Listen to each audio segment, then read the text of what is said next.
Hello, and welcome to week 4 of the Healthy Eating Series. I'm Deb Oraz, a clinical nutritionist, and I hope that you've been enjoying the series. We went through week 1 was detoxification, week 2 was our macronutrients. Last week we did micronutrients, vitamins, and minerals. And this week we're going to talk a little bit about phytonutrients, which are plant-based chemicals. This topic is a little bit more on the esoteric side. So I'm going to weave in a little bit of my yoga and energy theories into this week. So bear with me. I think it's lots of fun, but a little bit more on the woo-woo side of things. Although here, this next slide, this is such a summary here. We've got our rainbow of colors and absolutely 100% science-based, like eating a rainbow of colors, diverse plant-based nutrients is going to help you to get lots of different phytonutrients. The phytonutrients typically produce the color in our food. And so having diverse colorful foods every day is important to getting a diversity of phytonutrients. And we're going to learn more about some of the phytonutrients and what they can do to help us feel healthy and prevent chronic disease. So this is from the Institute for Functional Medicine, and they're talking about aiming for, eating the rainbow every day. So eating some kind of plant-based nutrients from each color every day. It's a great goal. Sometimes it might be hard to meet, but I have lots of ideas. I can help you with it, and it's a big picture, progress, not perfection, right? Hopefully, you've realized that in working with us that we really like to celebrate progress. So there's lots of information here, but yeah, keep that in mind, the progress, not perfection. So here's another slide on eating the rainbow, and just dives down into a little bit more detail on what each of the colors does for you and some of the possible foods that we could eat in that color. I am going to go into more in depth on each slide on specifically what phytonutrients are in those colors and some ideas on incorporating those into your diet. So this is a good summary, but we'll dive a little bit deeper. Okay, so question for you.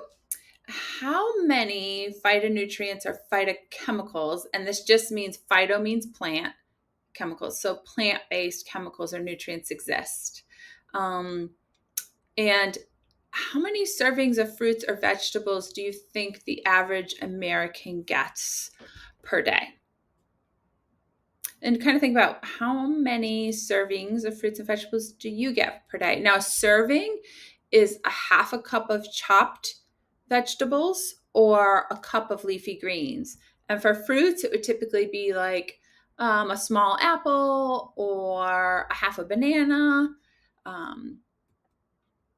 Okay, so the phytonutrients, the number of phytochemicals is over 10,000. I don't think we've even definitively identified all of them. My idea, I'm really looking forward to, I wish I could implement it myself, is that we have lots of tracking software now to track what vitamins and minerals we're getting, but there's no software that I'm aware of, no tracking systems where we can track what different phytonutrients we're getting. I'm sure that will be coming soon. Maybe AI can solve that for us. I don't know. But that would be really nice because I do think that's a big piece of health where that's kind of the concept that we talk about, in that it's not just our calories or our macros, but it's more not the quantity of what we eat, but the quality of what we eat. And there's many different kind of ways to look at that quality. And this is one of them that we're going to dive in today, is the concept of the phytonutrients in our food and that quality of our food. So it's estimated that the average American gets about 2 to 4 servings of fruits and vegetables per day. We need many more than that. And so at least like 8+ servings of vegetables a day, and then maybe another 1 to 2 servings of fruit a day.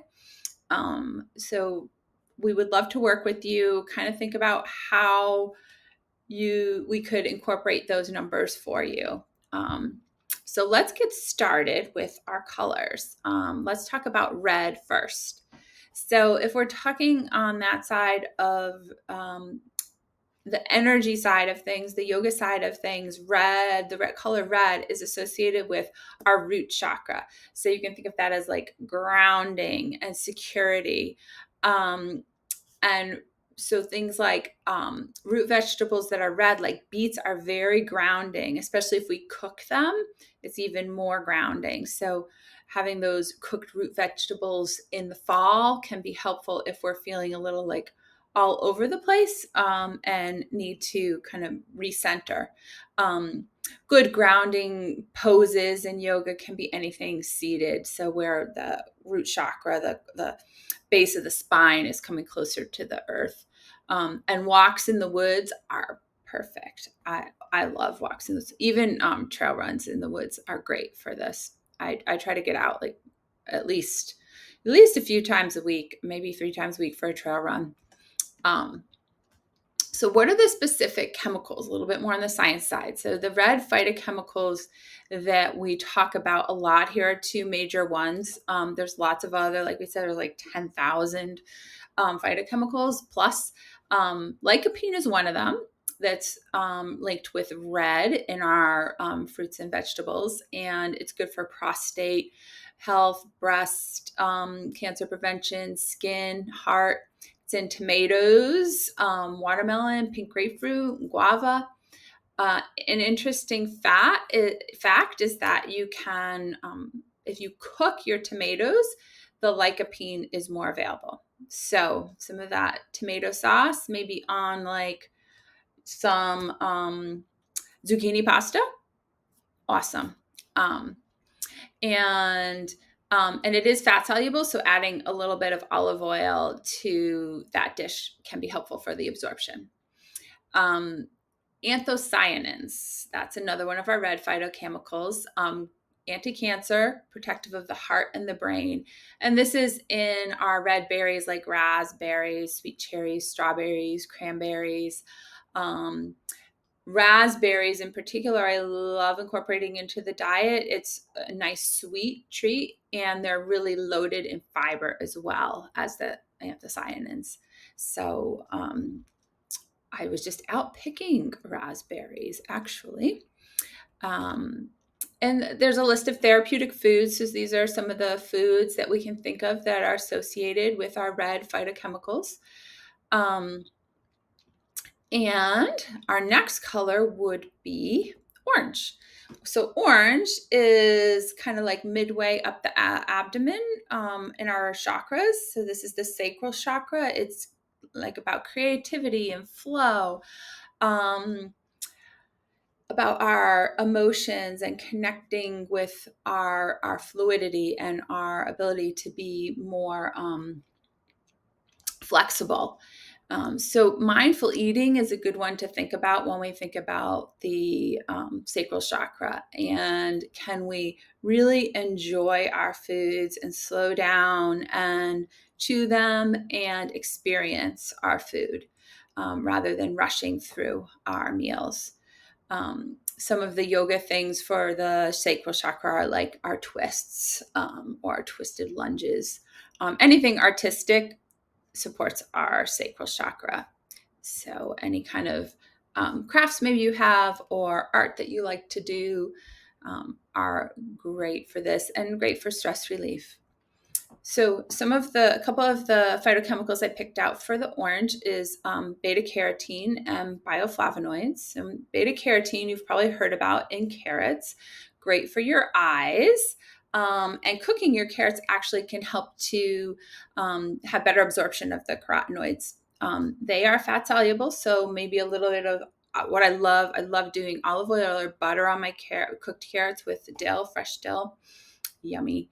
And then the bioflavonoids, cooking them does not help with absorption, but it does for the beta carotenes. Having some vitamin C with them is helpful. The bioflavonoids help to reduce risks of heart attack and cancer, maintain strong bones, skin, and vision. So for orange, we're really thinking one of the ones that really comes to mind often is our healthy vision. And here are some of those therapeutic orange foods where we can get these orange phytonutrients. Um, Next comes yellow. Yellow is our solar plexus. So, right, basically where our belly button is, this is our power center. This is where we also have our digestive fire. And the better our digestion is working, the better that our body is able to incorporate and absorb all of the nutrients from our foods. So, kind of some lifestyle yoga things that we can do for our power center is breath of fire. That's where we're inhaling and exhaling through our nose, but we're pumping our belly, and this helps to work on our digestive fire. Any core strengthening exercises are great as well, like maybe just holding a plank. And I'll like to set a timer when I'm holding plank. I'll just set it on my phone. Start with 30 seconds. Let me see if you can work up to like 2 minutes for plank. So some of the benefits of the yellow phytochemicals are anti-cancer, anti-inflammatory, might help protect the brain, the heart, eyes, skin. So lutein, zeaxanthin, carotenoids. Corn is a good source of lutein, and it is also fat soluble. So a little bit of olive oil or butter on your corn. And here are some of the therapeutic yellow foods. Just kind of bringing to mind, like sometimes we kind of forget these foods. Oh yeah, I love bell peppers. So green is our heart chakra, and this is about love and self-nourishment. An exercise you can do is like when you start your meal, just taking a pause to connect with your heart. You can like take your right hand to your heart, your left hand to your belly, and just close your eyes and take a breath and feel the connection with yourself before eating, centering.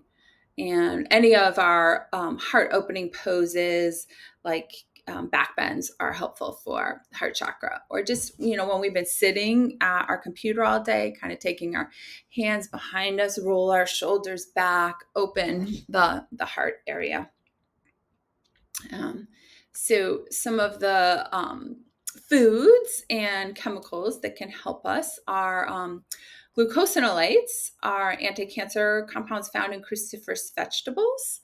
And those cruciferous vegetables, you may remember from the detoxification series, also contain sulfur, which help the liver with detoxification. And that detoxification is helping to balance our hormones, thus reducing hormone-related cancers.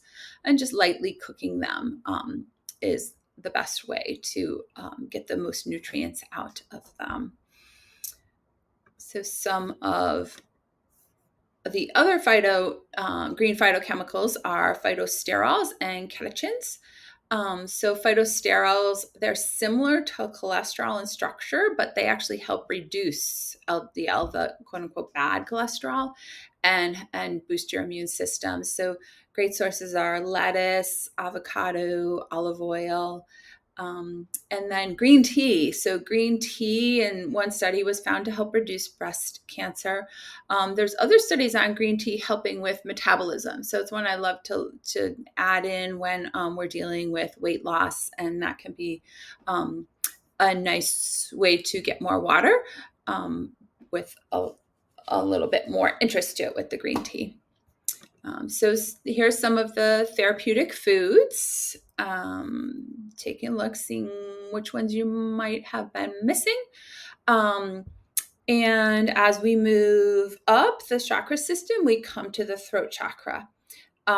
This is where we are having our truth and speaking our true truth. So when we're able to actually voice what we're feeling, and some of that takes tuning into ourself, and it's this constant tuning into ourself that helps us with the sustainability of all of these lifestyle and nutrition changes that we're making. Because when we're truly tuned into ourself, we actually want to take care of ourselves. This is also the area of the thyroid. So, nourishing our thyroid with iodine rich foods like seaweeds can help here. Some of the yoga poses which stimulate the thyroid can be shoulder stand. Shoulder stand's a great one for that, or bridge pose. So, the next color, I'm going to sort of combine blue and purple before we talk about the chemicals. Purple is our third eye. So the third eye chakra, this is our center of intuition. And yoga poses here, anything that we're touching the forehead, like child's pose, we can touch the forehead to the ground. So blue and purple phytochemicals. We've got great for cognitive health is one that I really think about a lot lately as we age. And resveratrol is one that really helps with healthy aging and reducing inflammation and reducing blood sugar. And grapes are a great source. When we are dealing with any blood sugar issues, of course, with fruits, we want to have a appropriate portion size and then combine with other macronutrients like we talked about in the macronutrient week. So maybe if we have like our grape, one thing I love is like grapes with pistachios. That's a really good combo. And pterostilbene here is found in blueberries and grapes, and that's anti-cancer, lowers cholesterol, and also improves memory. And blueberries, any kind of berries, are one of the best fruits for blood sugar management. So the blueberries are going to raise your blood sugar less if you're dealing with blood sugar issues than like the grapes would. Here is the list of therapeutic foods for those blue and purple foods. And white, lastly. So this is the crown chakra, white. And this is our connection to whatever higher power you may connect with. And of course, like in yoga, headstand is one of the traditional poses for the crown chakra. Some of the compounds, so one of my favorite ones I use is allicin. Allicin is in garlic, and it is a really great antibacterial, antiviral compound. I will use a allicin supplement on some people who are dealing with sometimes with GI imbalances where we have some imbalance in our microbiome and some of our bugs have overgrown. Or also I use it with some of my patients who have Lyme, and it can be really helpful for that. Just an interesting fact, if for our garlic that we're using in cooking, if you chop it and let it sit for like 5 to 10 minutes before cooking, it actually maximizes the allicin content. And it's also good for lowering blood pressure. Lignans are high in flaxseed, and they're anti-inflammatory. The flaxseed also has lots of great fiber, so I love adding that into smoothies, just grinding your flaxseed first so that it is digestible. And here's some of the therapeutic white foods. This is just an interesting exercise you can do on acid alkaline balance in the body. So you'll find when we're eating a lot of processed foods, our urine tends to be much more acidic. When we're eating a lot of these foods that I've been sharing with you here that are more whole foods based, your urine becomes much less acidic and more basic. And so you can use these pH strips to measure your urine, and it's an interesting way to see visually the effect that your diet is having on your body and get that confirmation that, yeah, when I'm eating the whole foods, my body is feeling much healthier. I can even see this change in my urine pH. So here's a take-home activity. Try a new phytonutrient-rich food.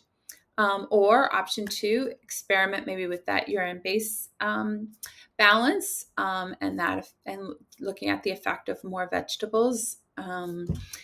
And then I have a recipe here for you, a great phytonutrient recipe. This is greens with caramelized onions and matchstick carrots. It's delicious. I love it. I learned this when I was in school, and we had to do this for cooking lab. So, and cooking greens is a great way to get in more greens. Or also another great way to get in more greens is adding them to your smoothie. Like, to get enough vegetables for the day, I really strongly urge you to start out your breakfast with vegetables. That can be really helpful. Breakfast of vegetables and protein. And then the last slide is just some references, but I did want to tell you that phytonutrient spectrum guide from the Institute for Functional Medicine. I have that. There's some really good vegetable and phytonutrient recipes in there. So if you'd like a copy, just get in touch with me and I will get that over to you. So thank you for watching, and let me know if you have any questions. I hope that you enjoyed this. Bye now.